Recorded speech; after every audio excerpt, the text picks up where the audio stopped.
আসসালামু আলাইকুম প্রিয় খামারি ভাই ও বন্ধুরা, আপনারা যে যেখান থেকে দেশ কিংবা প্রবাস থেকে কাছে কিংবা দূরে আপনারা যেখান থেকে আমার এই ভিডিওটি দেখতে পারতেছেন, আমি সবাইকে জানাই আন্তরিক শুভেচ্ছা এবং অভিনন্দন। এই যে আমার সামনে যে ঘাসটা আপনারা দেখতে পারতেছেন, এই ঘাসটার নাম হচ্ছে ইন্দোনেশিয়ান স্মার্ট নেপিয়ার ঘাস। গরু ছাগলের একটি প্রিয় ঘাস। এই ঘাসটি গরু ছাগল ভেড়া মহিষ সকল গবাদি পশু এই ঘাসটি খেয়ে থাকে। এই ঘাসটি খাওয়ার উদ্দেশ্য হচ্ছে এই ঘাসটি নরম, পাতা বেশি, এই ঘাসটি রসালো। এই কারণে এই ঘাসটি গরু ছাগল ভেড়া মহিষ সকল গবাদি পশু এই ঘাসটিকে খেয়ে থাকে। তো দেখেন, ইন্দোনেশিয়ান স্মার্ট নেপিয়ার ঘাস বর্তমান বাজারে বাংলাদেশের একটি সেরা ঘাস।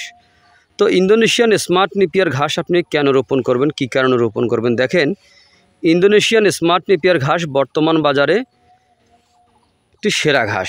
এই ঘাসে পাতা অনেক বেশি হয়ে থাকে। এই ঘাসটি যদি আপনি একবার রোপণ করেন, একবার রোপণ করলে কমসে কম 5 থেকে 6 বছর খাওয়াতে পারবেন।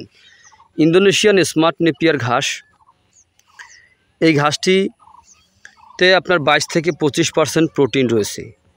এই ঘাসটিতে দেখেন প্রচুর পরিমাণে পাতা হয়ে আছে। দেখেন, প্রচুর পরিমাণে পাতা, একেবারে গোড়া থেকে সম্পূর্ণরূপে পাতা। এই ঘাসের যখন আপনি প্রথমে ঘাসটি রোপণ করবেন, দেখা যায় এই ঘাসের কিন্তু আপনার কোনো বিচি হয় না, এই ঘাসের কিন্তু কাটিং হয়ে থাকে। যদি দেখা যায় আপনি প্রথমে 4 থেকে 5টি গিটের একটি কাটিং রোপণ করবেন, একটি কাটিং থেকে প্রায় যেটা কম করে গজালেও আপনার 50টি চারা গজিয়ে থাকে।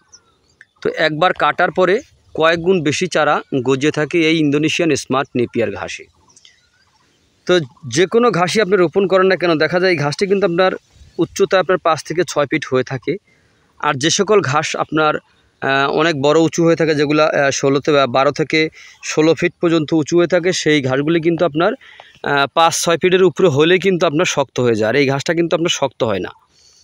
ওই ক্ষেত্রে ওই ঘাসগুলো খাওয়াতে কিন্তু মেশিনের প্রয়োজন হয়, আর এই ঘাস খাওয়াতে কোনো মেশিনের প্রয়োজন হয় না। এই ঘাসটি নরম ঘাস, রসালো স্বাদযুক্ত ঘাস।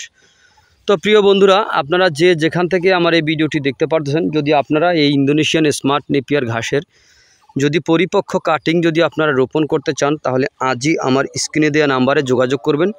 তো সকলে ভালো থাকবেন, সুস্থ থাকবেন। আল্লাহ হাফেজ।